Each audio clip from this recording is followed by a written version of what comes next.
Hay una escena.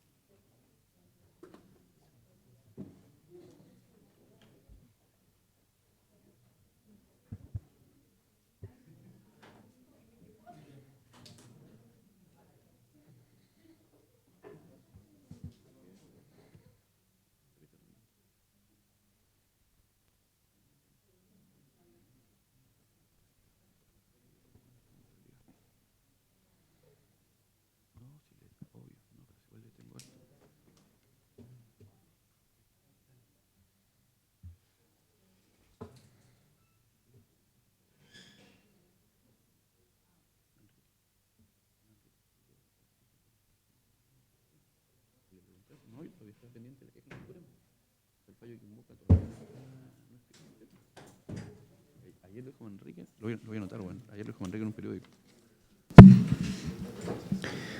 Siendo las 10:16, se reanuda la audiencia en el RIT 57, año 2019. Reanudamos la audiencia de causa RIT 57-2019. Dejamos constancia de la presencia de todos los intervinientes y de ambos acusados. Corresponde recibir los alegatos de cierre de los querellantes. Les solicito por favor a ambos identificarse oportunamente para el audio y manifestar a quienes representan respectivamente. Muy buenos días, su señoría. Por la Intendencia Regional de Valparaíso, el abogado Sebastián Vargas Sandoval. Gracias, su señoría, realizando mi alegato de clausura, sin perjuicio de adherirme a lo que ya ha planteado el Ministerio Público, lo que hoy fue reproducido por Economía Procesal, resumiré lo más que pueda, su señoría, mi alegato de clausura, por lo que lo hago presente para efectos del tiempo, su señoría, que se le haya otorgado a esta parte acusadora particular, que son los 40 minutos, que lo voy a reducir, magistrado, en unos 15 minutos, solamente para que lo tenga presente. Aquí, su señoría, existió claramente, desde un inicio, un plan elaborado por parte de los acusados, el que se concreta el día 10 de agosto del año 2018, con la muerte y el descuartizamiento de la víctima, su señoría. Este plan viene, su señoría, provocado o detonado producto de un hecho puntual y que hizo relación con la solicitud de cuidado personal de la hija de la víctima, Valentina.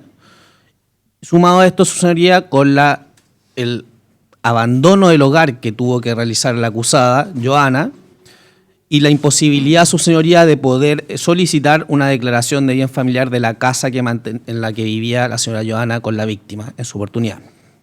En una primera etapa, su señoría, la idea era aparentar un suicidio. De eso se da cuenta el subcomisario Alarcón con la nota encontrada en el celular de Francisco. Podía ser una buena idea el drogar a la víctima, hacerlo dormir, aparentar un suicidio, pero algo salió mal y no resultó de la forma que los imputados querían.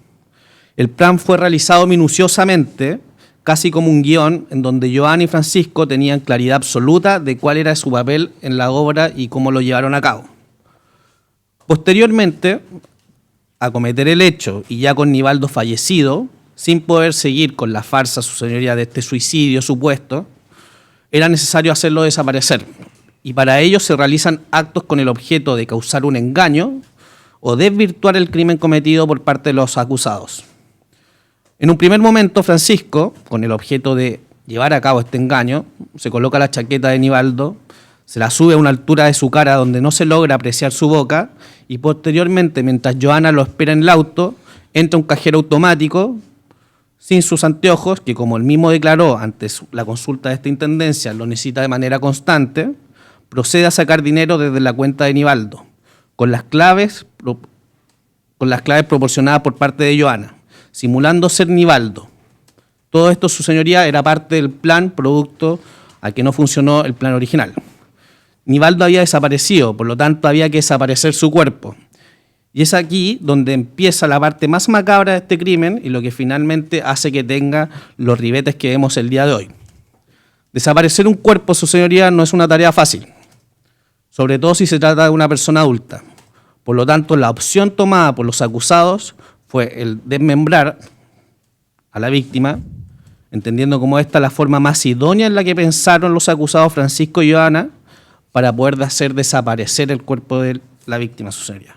Quemaron las extremidades del cuerpo, arrojando el torso, su señoría, al mar, el que fue encontrado con posterioridad, su señoría, playas de Valparaíso. Todo lo anterior lo sabemos no tan solo por las declaraciones de ambos imputados y acusados en la presente causa, ya que ellos constantemente han mantenido versiones distintas a sus señorías, las que han ido variando en el tiempo, en atención, su señoría, a posibles atenuantes que pretenden acceder. Aquí no existe, su señoría, ninguna colaboración sustancial en los hechos por parte de los acusados. Las versiones que se han entregado no han ayudado en lo absoluto, su señoría, al esclarecimiento de los hechos. Y en ese sentido entendemos, su señoría, que no se logra configurar ningún atenuante como el artículo 11, número 9, para poder beneficiar a los imputados. Todo lo relatado y ventilado en este juicio es gracias a la labor investigativa realizada por parte del Ministerio Público y las policías principalmente, su señoría. Queda en total evidencia las reiteradas falsedades y mentiras de parte de Joana y Francisco, entregando testimonios que no aportan nada relevante a esta causa. Todo lo contrario, solo tratan de confundir y diluir sus responsabilidades entre los propios acusados. Por otra parte, queremos volver a algo que señaló esta intendencia al momento de iniciar este juicio, el perdón vacuo. Como señalaron cada uno de los peritos psiquiátricos, la estructura de personalidades tanto de Joana como Francisco carecen de capacidad de empatía. Todo lo que realizan y hacen para ellos, y a lo más, el arrepentimiento que sienten, dice en relación con las consecuencias que ellas van a sufrir con el acto realizado. Y en ningún sentido este se relaciona con el dolor causado a una familia y a los terceros que mantenían una relación con Nivaldo. Si conjugamos, por una parte, la personalidad borderline de Joana, donde Nivaldo se había convertido en un objeto molesto al cual se debía eliminar, que le entorpecía y por eso lo odiaba, y por otra parte, un amor malentendido en una personalidad psicópata como la de Francisco, que como bien se señaló el doctor Michelotti, el acusado Francisco se subordina a Joana, podemos llegar a una mezcla bastante malvada con las consecuencias que pudimos apreciar durante los días del juicio oral.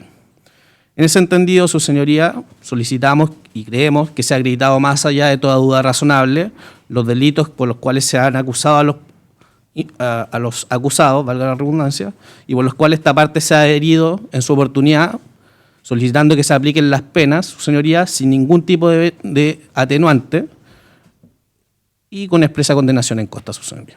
Eso es mi alegato de clausura.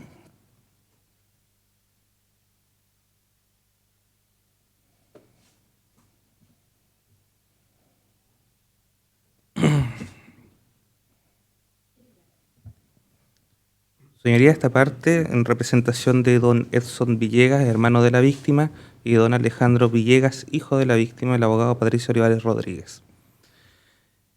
Como hemos podido apreciar a lo largo de las jornadas que se han desarrollado ante este tribunal, magistrados, se ha podido acreditar la teoría del caso promovida por este querellante en su libro acusatorio en base a los siguientes términos que me voy a referir. En primer lugar, en base a las declaraciones evacuadas ante este tribunal del subcomisario Larcón y el subcomisario Figueroa, se ha podido dar cuenta de las circunstancias acontecidas a lo menos desde el día 8 de agosto de 2018, momento en el que el acusado Silva Ales le envía una fotografía a la acusada Hernández Vicuña de pastillas de clonazepam molidas en el interior de un frasco que serían días más tarde utilizadas para proceder a sedar al profesor Nivaldo y así ambos imputados causar la muerte del mismo. Este hecho llama la atención en particular de este acusador debido a que se logra acreditar en juicio la existencia de la premeditación conocida entre ambos acusados con la intención de matar al profesor Nivaldo. Para reafirmar esta idea, surge en el testimonio del subcomisario Figueroa, quien indica a este tribunal como un punto particular de interés criminalístico lo encontrado en el celular de Silva Ales. Dos cosas: la carta que ya se refería el señor fiscal en sus alegaciones, redactada en este programa de blog de notas, y además un certificado de dominio vigente de la propiedad ubicada en calle Yacolén 860 Villa de la Mena, propiedad que pertenecía a don Nivaldo, certificado que se encontraba fechado el 28 de febrero de 2018, lo que nos permite desprender que el acusado tenía conocimiento del patrimonio de la víctima y el hecho que esta propiedad debía ser heredada por su viuda en el caso del fallecimiento de su cónyuge, don Nivaldo. Por lo tanto, producida la muerte del profesor, se deberían dar inicio a los trámites, como así dio cuenta la persona que declaró que la administrativa del conservador tiene raíces, en relación a la sucesión intestada en consecuencia del matrimonio que vinculó a Hernández Vicuña con el profesor Nivaldo fallecido. En relación a este hecho y ante la consulta que realiza este querellante al acusado Silva Ales en su declaración en relación a si éste conocía o no las consecuencias de un matrimonio civil, el acusado responde de forma tajante sí, lo que deja al descubierto a criterio propio la planificación de muerte del profesor en base a la aceptación del vínculo matrimonial que unió a Hernández, viuda del señor Villegas, de tal cual forma Silva Ales tenía conocimiento, lo que da pie a la solidaridad psicológica o moral, base del principio de la comunicabilidad, que me haré cargo más adelante en mis alegaciones de clausura. Continuando con la planificación delictiva de los acusados, se logra acreditar en juicio, mediante el posicionamiento de los teléfonos celulares de ellos que portaban estas personas, que ellos se encontraban juntos en las inmediaciones de la casa del profesor Nivaldo, esperando su llegada y así dar cumplimiento a lo planificado y pactado entre ellos, esto es, dar muerte de forma alevosa y cruel al profesor Nivaldo.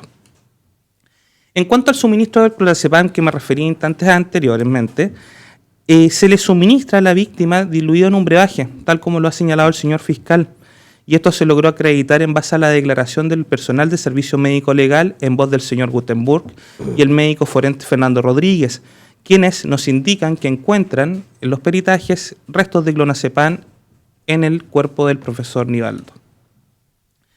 Acto seguido, en base al testimonio del subcomisario Alarcón, se logra acreditar que ambos imputados participan en la comisión de hechos violentos que dieron fin a la vida del profesor en el interior de su vivienda ubicada en Villa Alemana, causando allí su muerte, particularmente en su dormitorio.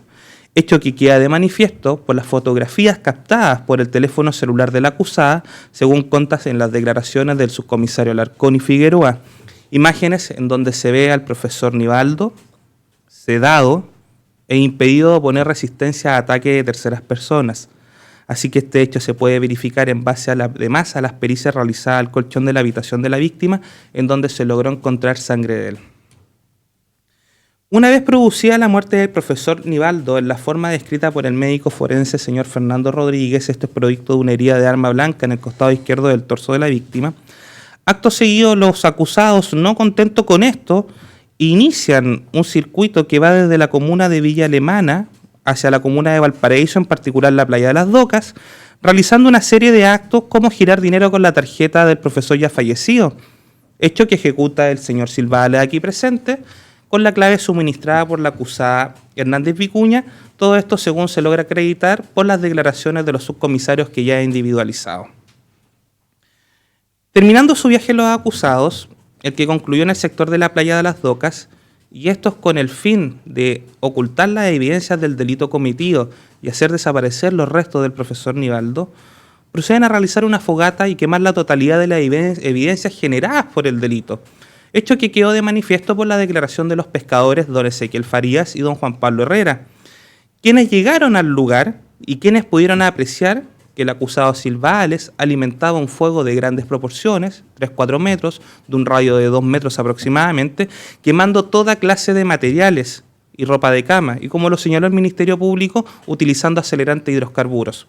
Y además, algo de particular interés para este querellante es que estos testigos logran apreciar un vínculo amoroso evidente entre los acusados, toda vez que ellos señalan que la acusada Hernández Vicuña se acerca hacia el acusado Silva Ales, lo abraza, lo besa, como si estuvieran disfrutando un momento cualquiera.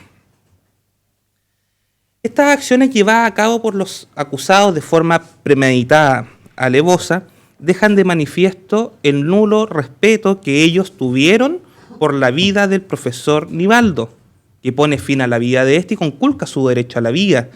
Y además se ha dañado el derecho a la integridad psíquica desde el tiempo de la ocurrencia de los hechos al círculo familiar de este, lo que se ha visto gravemente dañado, la integridad psíquica, digo, de sus hermanos y sus hijos, dada la gravedad y en la forma como se le dio muerte al profesor Nivaldo, y hecho que sigue aún afectando el entorno de la vida del fallecido. Esto, ¿cómo lo podemos acreditar? Y fue lo que ocurrió en juicio. Fue la declaración del hijo de don Nivaldo, a quien represento, don Alejandro Villegas, quien declara respecto de las circunstancias de la toma de muestra de ADN para poder lograr identificar un torso NN que se encontraba en el servicio médico legal. Y además de cómo él se entera que ese torso, aparecido el día 15 de agosto, eran los restos mortales de su padre. Y además, algo de especial interés de este querellante, don Alejandro le indica a este tribunal qué espera de este juicio. Y él nos señala, espera vivir tranquilo, sin miedo junto a su hermana, por lo que es necesario que ambos acusados se encuentren en la cárcel, por los macabros hechos cometidos. En el mismo tenor, el último día de rendición de prueba, nos encontramos con la declaración del hermano de la víctima, don Edson Villegas, que todos pudimos apreciar. Y este indica, y sucinto, resumo para no alargar mis alegatos, este indica que espera que se sancione a los imputados con la máxima pena que la ley permite, y esto es el presidio perpetuo para ambos, lo que se colige con la acusación de este querellante. En cuanto a la pena requerida por este querellante para los acusados, debo indicar que respecto de la acusada Hernández Vicuña se da los supuestos normativos del artículo 390 sin lugar a duda, 390 del Código Penal. Esto es el delito de parricidio, el que a esta persona le cabe participación en calidad de autor en los términos del artículo 15, número 1 del mismo cuerpo legal. Toda vez que a la fecha de ocurrencia del asesinato del profesor Nivaldo a manos de los acusados, ella tenía un vínculo de parentesco con la víctima, era su cónyuge, o sea, había celebrado un matrimonio civil. Y en cuanto al imputado Silva Ales, como lo vertí en mis alegaciones de apertura, a criterio de este querellante, también le cabe participación en calidad de autor, en los mismos términos del artículo 15, número 1, en el delito de parricidio del 390 del Código Penal, por las consideraciones fundadas en el principio de comunicabilidad que me haré cargo ahora en relación con la prueba rendida y presentada ante el tribunal. Primero, la indivisibilidad o unidad del título de la imputación. En el caso particular, se cumple la hipótesis barajada por los autores y la doctrina. Esto es, que todos los partícipes deben ser sancionados por la misma figura, debido a que se trata de un hecho único que no puede ser considerado jurídicamente de diferente manera para cada uno de los intervinientes que participan conjuntamente. Es decir, cada una de las acciones que llevaron a cabo los acusados y en la que el extraneus, el señor Silva Ales, toma participación, tienen por objeto un solo resultado: es causar la muerte del profesor Nivaldo, es decir, un parricidio. En segundo término, y aquí me voy a extender un poco más, es la colaboración o solidaridad psicológica o moral. En este caso particular, ha quedado demostrado en base a las pruebas rendidas ante este tribunal de juicio oral en lo penal que el acusado Silva Ales en ningún momento quiso repugnar y aceptó, en su caso, aceptó la acción parricida, lo que lo hace psíquica y moralmente solidario con la crueldad de esta acción. Como lo dijo el señor fiscal, él pudo retirarse, pudo no concurrir, él participa. Esto queda de manifiesto en la declaración del acusado, quien al ser interrogado por este querellante, responde de forma afirmativa que tenía conocimiento del vínculo matrimonial que unía a la acusada Hernández Vicuña con la víctima Nivaldo Villegas Gutiérrez, que esto era el matrimonio, que tenía celos de la víctima, dada la relación que la acusada tenía con el fallecido, y que conocía las implicancias y consecuencias del matrimonio civil. Por lo tanto, podemos desprender de esto que el acusado Silva Ales tenía plena y total conciencia de sus actuaciones y respecto en contra de quien las cometía.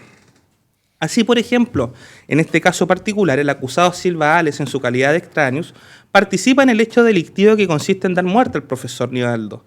Se identifica con dicho hecho, se incorpora a él, coopera de forma eficaz para su producción, lo que justifica que la ley le otorgue el mismo tratamiento que el intraneus, que es la acusada Hernández Vicuña. A mayor abundamiento, como se indica anteriormente, el acusado Silva Ales tomó conocimiento del patrimonio del profesor Nivaldo. Planifica en conjunto con la acusada la comisión del hecho. Todo en el contexto de la relación sentimental que vinculó a los acusados hasta el día que ellos son detenidos. Relación sentimental que produce vínculos de confianza, formas de ver las cosas, llevan a compatibilizar pensamientos e ideas, situaciones que ocurren en las relaciones afectivas de acuerdo a la máxima de la experiencia.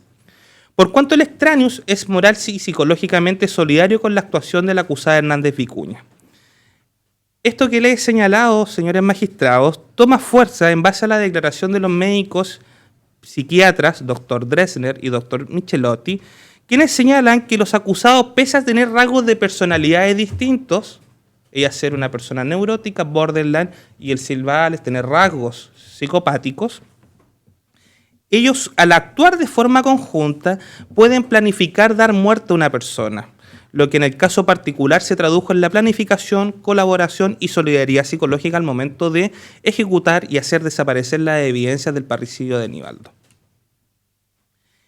Por último, en base a la comunicabilidad, tenemos que referirnos a la inexistencia de norma que resuelva la cuestión, y aquí los autores y la doctrina ampliamente han debatido esto, y en particular el profesor Novoa Monreal dice que el código, al referirse en el artículo 64 respecto de las circunstancias atenuantes o agravantes, se refiere solo a las que están señaladas en los artículos 11, 12, 13, y no a las que se encuentran con la descripción de la conducta. Por lo tanto, consagra el vínculo de la comunicabilidad y sostiene que el bien jurídico afectado, como en este caso es el parricidio, es solo uno. Por lo tanto, todos los partícipes deben responder por este delito.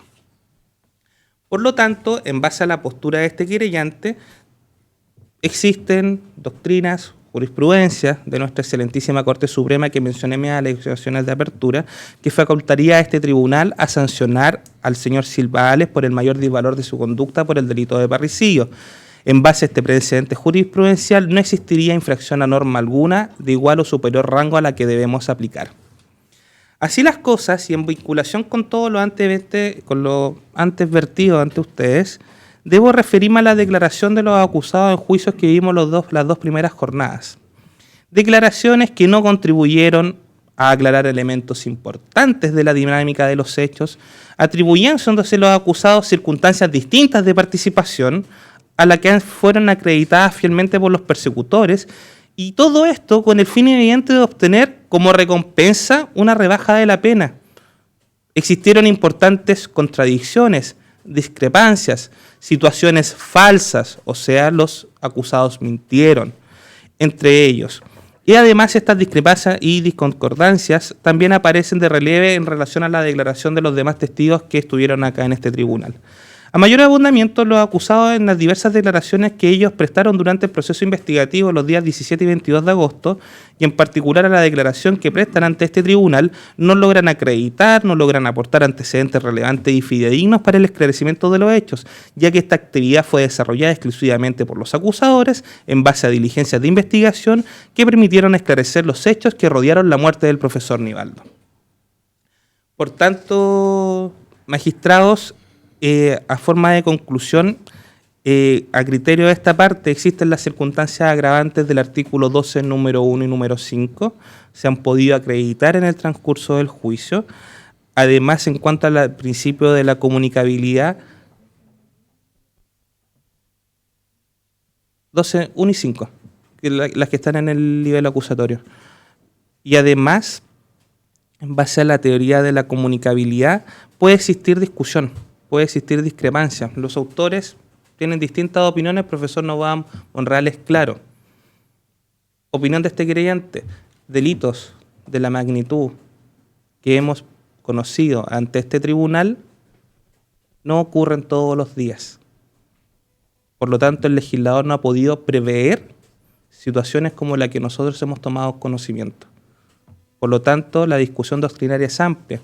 La zanja el profesor Monreal.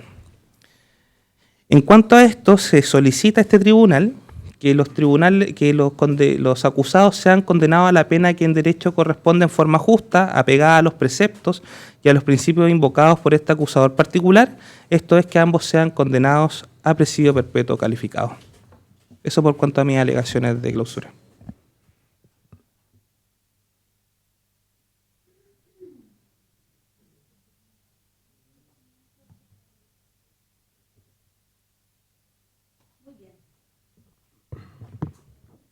Vamos a continuar con la clausura de la defensa de Hernández Vicuña y luego haremos una pausa. Abogado, tiene la palabra. En el alegato de clausura, Leandro Díaz por la defensa de la acusada Joana Hernández. Ahí. Magistrados, antes que todo, nos gustaría señalar por parte de estos defensores Primero, lamentar la muerte del profesor Nivaldo. ¿Cómo no lamentar la muerte de una persona en su corta edad, tan querida por su familia, compañeros y amigos? ¿Concuerdan estos defensores que don Nivaldo no murió por causas naturales, sino que a don Nivaldo lo mataron? Y eso no cabe duda alguna. Así las cosas, señalar que la prueba aportada por el Ministerio Público, dirigida en ese sentido, fue del todo suficiente para poder acreditar que el profesor Nivaldo murió por la actuación de un tercero. Pero en cuanto a lo señalado por el Ministerio Público, en cuanto a la Perdón, abogado defensor, disculpe, le voy a pedir que acerque el micrófono, usted como lo tiene en el computador, córralo y acérquelo, por favor, para el registro de audio. Gracias, magistrado.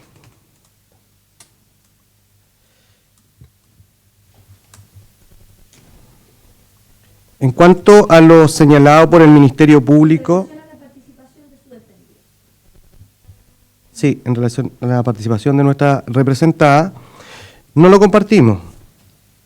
Y esto no porque seamos simplemente sus defensores y tengamos siempre que oponernos a lo que el Ministerio Público señala en su acusación, sino que esta defensa estuvo presente en este juicio y escuchó no solamente el testimonio de los testigos y peritos que estuvieron en este estrado, y tuvo la posibilidad de hacer consultas respecto de cada una de las diligencias que se realizaron y de los peritajes. Y habían dudas, magistrado, no solamente una, sino que varias dudas. También este tribunal, por supuesto, realizó consultas para realizar algunas aclaraciones en algunos puntos que ellos también tenían dudas. En la acusación del Ministerio Público, en síntesis, el Ministerio Público señala que luego de que el acusado Francisco Silva ingresa al domicilio el día 10 de agosto y que de manera conjunta, sin que la víctima pudiese oponer resistencia alguna, matarlo utilizando un arma blanca, el cual le acertaron una herida cortopunzante en la región torácica, conjuntamente. Es decir, ambos acusados empuñaron un solo cuchillo. Esto, magistrado, nos parece más que una aseveración por parte del Ministerio Público y algo que pudo haber probado, solo una ficción. En cuanto a la prueba que se rindió en este juicio y la prueba que realizó o que recoleccionó el Ministerio Público, existen dudas, y mucho más que una duda razonable. Una tras otra, las pruebas de campo realizadas por las policías fueron totalmente insuficientes. ¿Y por qué insuficiente? Porque el trabajo de la evidencia y el tratamiento que se dio al sitio del suceso fue deficiente, apartado de toda norma y estándar mínimo, según los manuales utilizados por los profesores Juventino Montiel Sosa y por el profesor Camilo Simonín. Estos profesores son llamados los padres del método de la investigación criminal y se utilizan en todas las escuelas de investigación criminal que existen en varios países del mundo, y en especial a la Escuela y a la Academia de Carabineros de Chile y de la Policía de Investigaciones de Chile. En este sitio del suceso, como se vio no solamente por la declaración de la perito psiquiatra, que se le exhibió un video en donde mostraba claramente que existía una contaminación, no solamente también por eso, sino que además por las declaraciones que hizo el familiar directo, don Edson, donde señala la cantidad de personas que circularon por ese domicilio.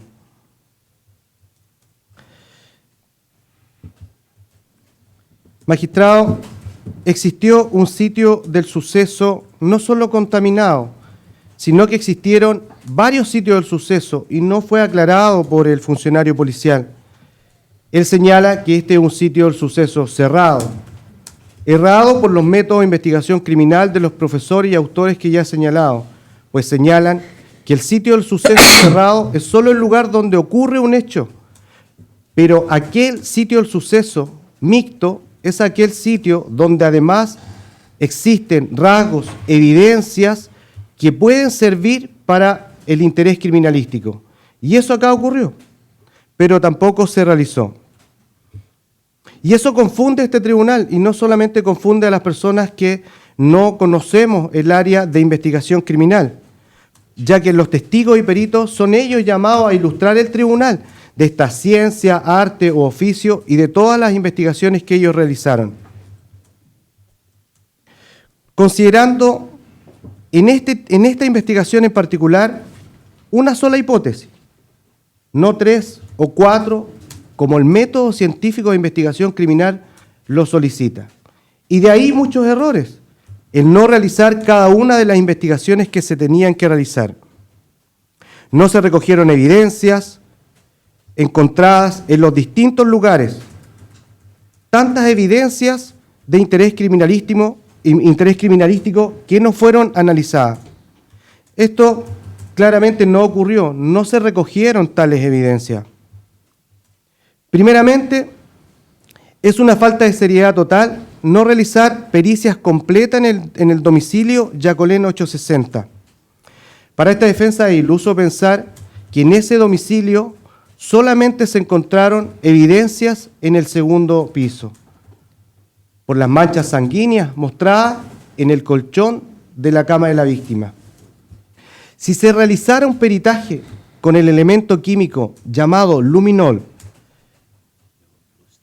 en cualquiera de los domicilios de los acá presentes se podría encontrar una mancha de sangre o de cualquier otro tipo hematológico, incluso pasado más de 7 o 10 años. Y eso en el sitio del suceso no ocurrió. Y no porque no hayan existido rasgos o vestigios, sino porque claramente no se realizó. No vimos ninguna pericia con este elemento realizada en distintas dependencias de este lugar.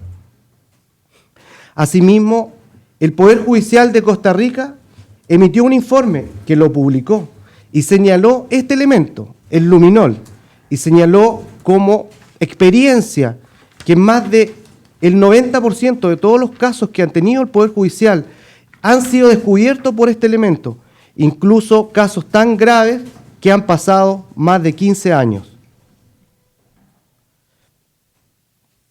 Magistrado, ¿dónde están las pericias realizadas en el lugar de Quebrada o Laguna Verde para buscar elementos que pudiesen aseverar o descartar que ahí se desmembró el cuerpo o que ahí no ocurrió? Este caso ha sido seguido y ya conocido por toda la prensa. No es un hecho que solamente por la prensa lo esté señalando esta defensa, sino porque tiene también la experiencia en otros casos y de estudio que en ese sitio del suceso se podrían haber aplicado elementos reactivos químicos y se pudiese haber descartado si en ese lugar ocurrió tal hecho o no ocurrió, como también en la playa de Las Docas. Pero esto, magistrado, no se realizó en esta investigación. En cuanto a la fotografía que se exhibió y que fue aportada por estos testigos voluntarios que señala el Ministerio Público, que concurren a la Policía de Investigaciones a contar su testimonio, y me refiero a ambos pescadores que estaban en el sitio del suceso de la playa de Las Docas. Ellos aportan un material fotográfico de sus celulares en donde muestran a la Policía de Investigaciones que se registraban evidencias y que les llamaba la atención que existía un cuchillo. Sí existe, magistrado, un método científico que a través del método científico de ampliación de píxeles se podría haber determinado incluso aquella dimensión del cuchillo y con esa dimensión poder tener la certeza que ese cuchillo fue el que dio muerte a don Nivaldo. Eso tampoco ocurrió. Cuando lo señala la teniente de la Armada Nicole González sobre el comportamiento de las corrientes marinas y señala textual, de los días 10 al día 16 de agosto, señala que es posible que las marejadas entre los días 14 y 15 de agosto sobre un cuerpo flotante proveniente aproximadamente de la playa Rubén Darío haya llegado hasta un sector del puerto de Valparaíso. Magistrado, ¿por qué los buzos tácticos no bucearon esa playa? El Ministerio Público le pregunta especialmente al funcionario policial sobre cada una de las diligencias. Y a esta perito le señala sobre dónde iban las corrientes y le responde 3 situaciones distintas. Él lo pretende aclarar, pero dígame, ¿de qué playa? Y al final concluye diciéndole, ¿pero de esta playa puede ser? Las corrientes marinas determinaban distintos puntos de playa. Como lo dijo el funcionario, tenemos que tener una coordinación previa con los buzos para que en definitiva ellos puedan trasladarse de Santiago y a realizar estas pericias. Estas pericias no se realizaron. No hay ningún informe que señala en esta playa, en otra playa, cuáles son aquellas pericias que se realizaron. Existieron declaraciones el día 21 de agosto del 2018, donde nuestra representada señala el lugar donde Francisco Silva arroja partes del cuerpo y un elemento dentado. Eso no se perició, no se buscó, ni siquiera se trató, se intentó con otros buzos poder investigar si es que esos elementos se encontraban o descartar que esos elementos no se encontraban. Magistrado, ¿por qué los restos óseos que fueron encontrados en la fogata no fueron periciados? Es errado pensar que los elementos a gran temperatura calórica o quemados no se puede determinar su identidad. Lo señaló esta defensa y el propio magistrado le realiza consultas al perito. Y él le responde, sí, magistrado, no se puede realizar esto. Se mostraron fotografías donde existían parte del cráneo de don Nivaldo y también de una mandíbula. Esta parte señaló que era incorrecto que no se pudiese realizar este tipo de pericias. Y le señaló un método, la antropología forense, que él señala desconocer. Le señaló que en distintos países, como Colombia, Uruguay, Guatemala, España, Argentina, Estados Unidos, se realizan estas pericias. Y así Chile ha enviado restos para identificación a través de este método. Incluso muchos expresidentes han sido realizados después de largos años, distintas pericias, antropología forense para determinar no solamente la causa de muerte, sino que incluso veneno encontrado, como fue el caso del presidente Frei Montalva. Esto no se realizó, y no se realizó no porque no exista el método, sino que no se realizó por el pequeño plazo de investigación que tuvo el Ministerio Público, 4 meses. No querer alargar la investigación y realizar las pericias que realmente corresponden. Esto, magistrado, no solamente lo puede aseverar con los dichos este defensor, sino que 4 días después de esta declaración, en este juicio oral y de las consultas realizadas por el magistrado y esta defensa, se encuentra calcinado el cuerpo completo de la ciudadana Ilse Ojeda, exfuncionaria de Carabineros, y que mediante el método de antropología forense, en 48 horas se logra su identidad en Colombia. Esto existe, este método existe, y aquí no se realizó. Y no solamente esto es no realizar una investigación, no realizar una determinada pericia que pueda esclarecer la verdad de los hechos del cómo pudiesen haber ocurrido, sino que también es no darle la justicia que merece incluso a las víctimas, que no sabrán nunca a quién corresponden esos restos óseos, si son o no son correspondientes a don Nivaldo Villegas. Magistrado, ante esta investigación deficiente y falta de pruebas, expondremos sobre lo que más cercano a la poca prueba se pudo corroborar, con las distintas declaraciones de los peritos y de los testigos. En primer lugar, el día 22 de abril del presente año, nuestra representada Joana Hernández sube a este estrado a declarar de voluntad propia, ya que ella nos expresa que su deseo fue truncado por la defensa anterior, pero en síntesis, ese día, el día 22 de abril, expone lo siguiente: que en marzo del 2018, estando hospitalizada por un intento de suicidio en el Hospital Salvador, y con medicación de clonazepam y centralina, y estando aún convaleciente, se le comunica que el profesor Nivaldo había demandado el cuidado personal de su hija en común, lo que obtiene. Enterado Francisco de este hecho, este le cita textual: lo que hizo este weón es una mariconada y hay que hacerlo desaparecer. Discurso que Francisco mantuvo en diferentes fechas, desde marzo a agosto del mismo año. Joana no le dio la importancia que requerían todas estas amenazas. Declara además que pensando siempre que eran solo palabras al viento y que él estaba descargando su molestia. Así transcurrieron los meses en donde nuestra representada no solo vivía atormentada por la violencia psíquica y física que ejercía Francisco en su persona. Ella, para evitar mayores problemas, no involucra a su familia y más aún a su entorno cercano en relación a esta violencia. Se acerca el día de su cumpleaños, en donde Francisco le entrega un frasco en su interior con un polvo blanco. No le señala lo que es, solo le señala: esto es tu camino a la felicidad. Luego de esto, el día de los hechos, Francisco combina darle esta dosis a don Nivaldo en algún líquido para que éste se quedara completamente dormido. Francisco debía corroborar que este químico había surtido efecto. Así que le señala a Joana que le envíe fotos de don Nivaldo durmiendo, momento en que Francisco Silva llega a la casa, toma un cuchillo que estaba en la cocina y sube al segundo piso. Y ante la indefensión de don Nivaldo, este de una certera estocada en el pecho le produce la muerte. Joana declara que siente quejido en el segundo piso. Al momento de decidir Joana subir, Francisco baja con el cuchillo ensangrentado, señalando Joana, y cito textual: ¿qué hiciste, weón?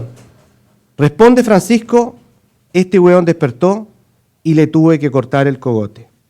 Solo dichos de Francisco. Joana luego le señala a Francisco si puede subir. Francisco le señala: yo te diré cuando subas.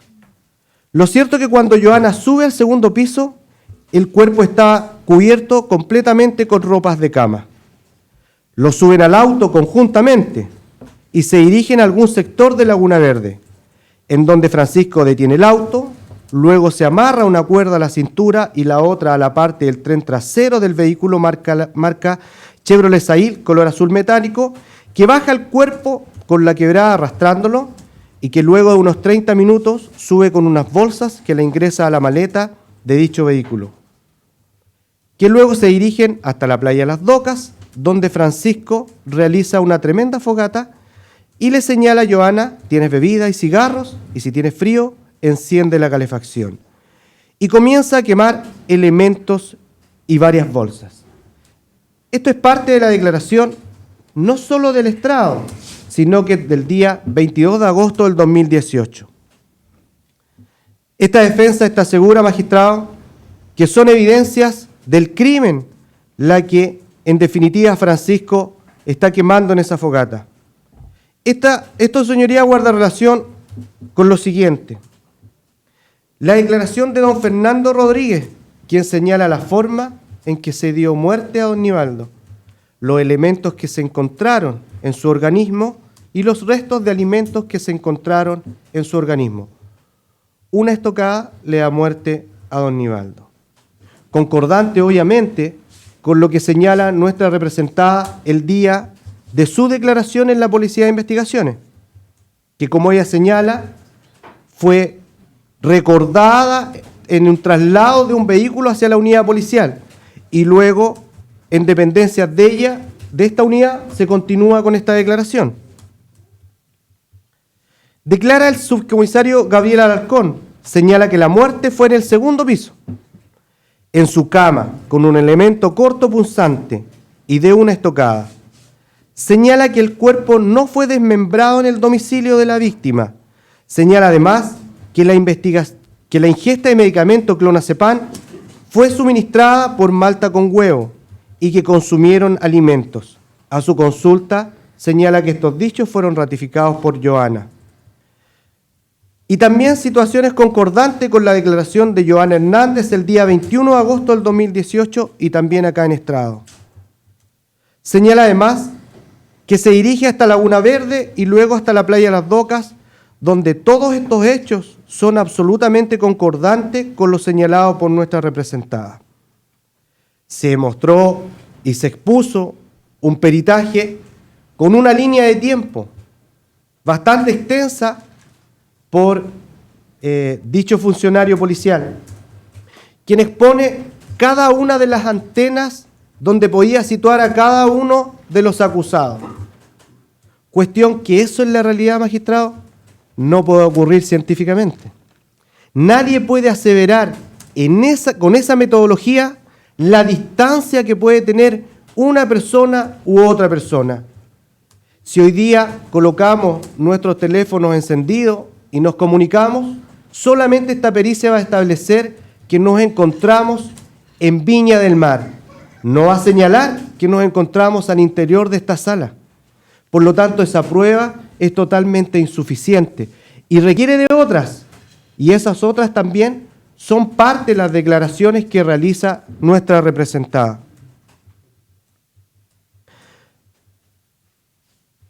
Los testigos Ezequiel y Juan, ambos, que en un momento de relajo deciden ir a pescar a la playa de Las Docas, señalan ver al acusado Francisco quemar elementos. Como lo señalan también, sentir hasta olor de estos elementos que se estaban quemando. Señalan además verlo muy preocupado. No señalan ver bajo ninguna circunstancia a nuestra representada quemando algún objeto o alguna evidencia que se pudo comprobar que eso don Francisco estaba realizando. Más bien, los testigos son contestes en señalar que nuestra representada estaba en el vehículo, nerviosa, preocupada, fumando y que se baja solo en una oportunidad. También este relato es concordante con lo que nuestra representada señala. A su turno, magistrado, señalar que se le realizaron preguntas a don Francisco Silva cuando él declara en este estrado. No solamente esta defensa, sino que también el Ministerio Público y los querellantes.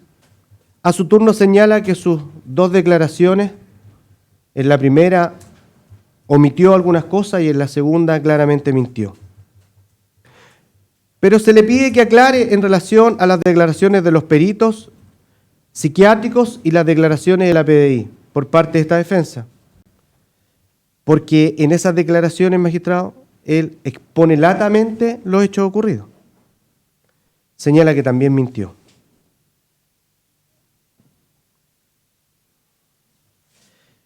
Magistrado, a nuestra representada no se le encontraron rasgos, ni evidencias, ni vestigios hematológicos o epiteliales en sus vestimentas.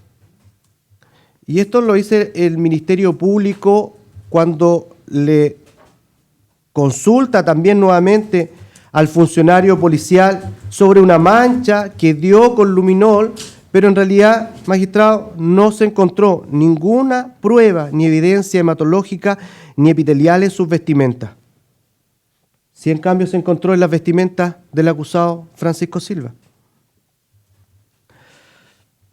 Quien consigue los medios y quien aporta los medios para el transporte del cuerpo, para el ocultamiento del cuerpo, el día 11 de agosto y luego el día 14 de agosto, fue don Francisco Silva.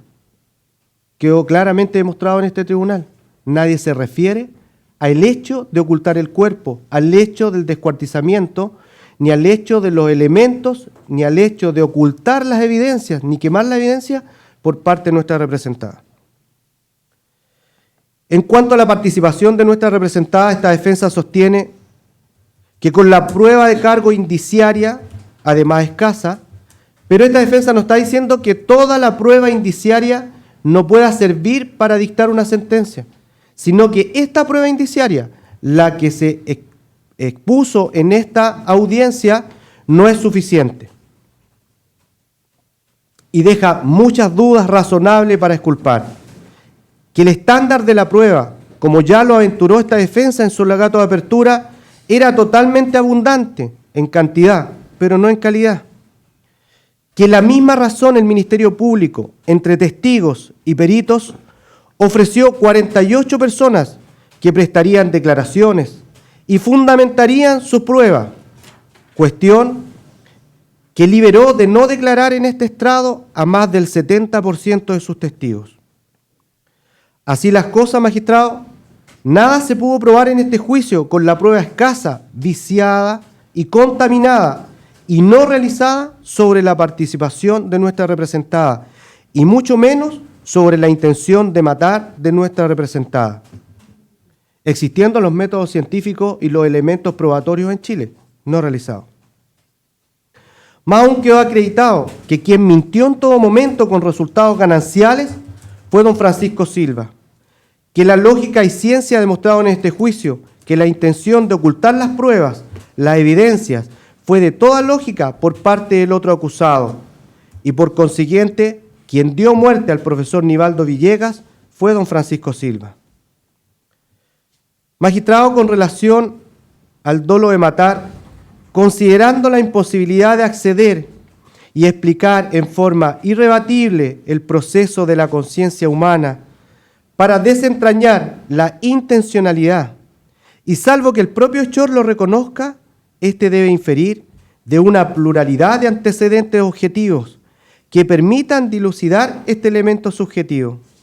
En este caso, solo en el segundo acusado se verificó, pues resulta acorde con las reglas de la lógica y las máximas de la experiencia que si se da un golpe con un objeto contopunzante en el tórax de una persona donde se encuentran algunos órganos vitales, conforme un hombre medio, puede representarse que una lesión ahí necesariamente debe indicar al autor la posibilidad de causar la muerte o daño irreversible.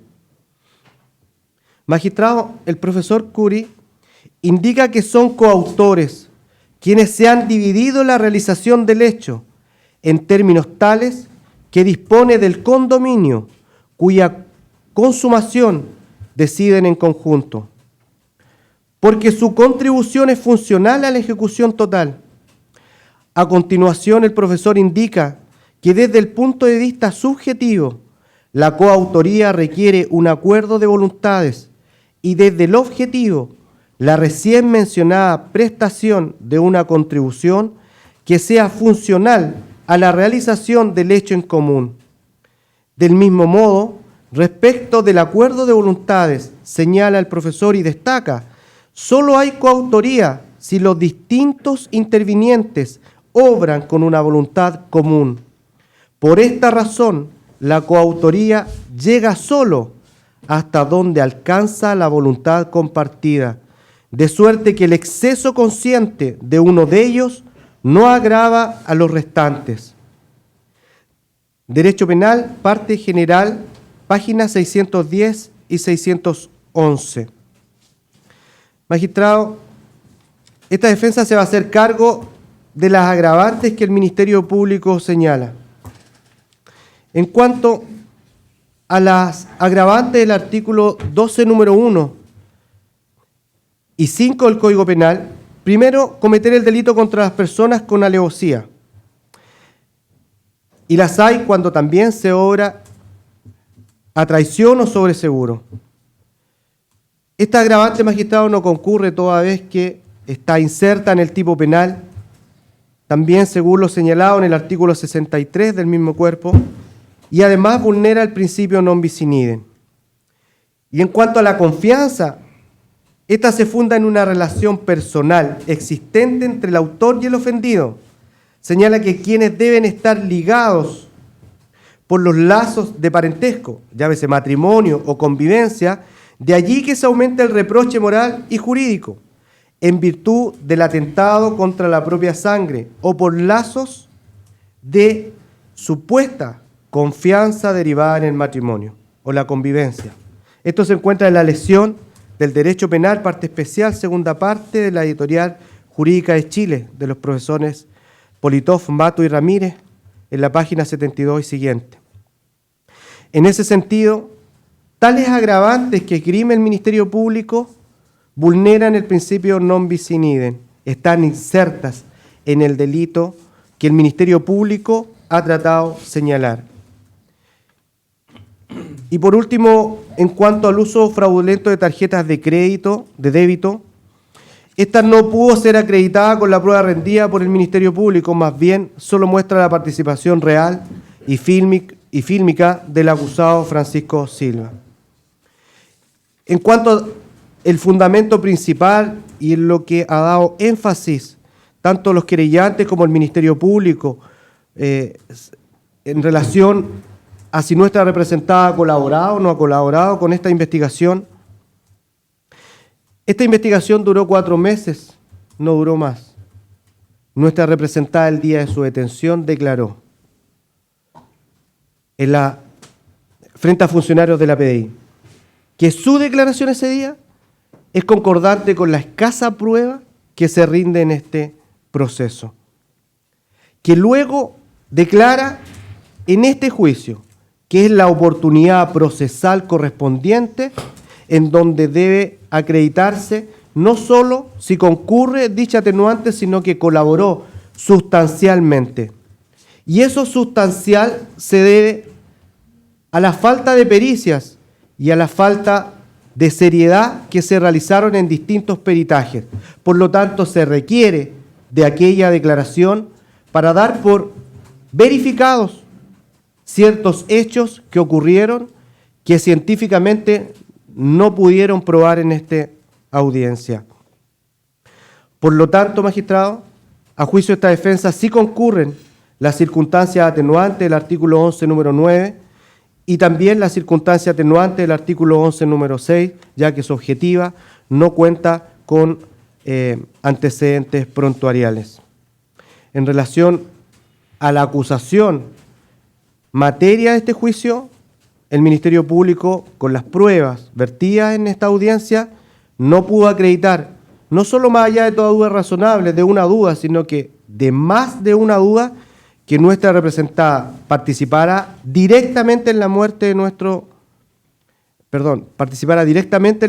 don Nivaldo, y además que existiera una planificación por parte de nuestra representada. Por lo tanto, como se señaló en el alegato de apertura, se va a solicitar la absolución completa de todos los cargos por parte de esta defensa. Gracias, magistrado.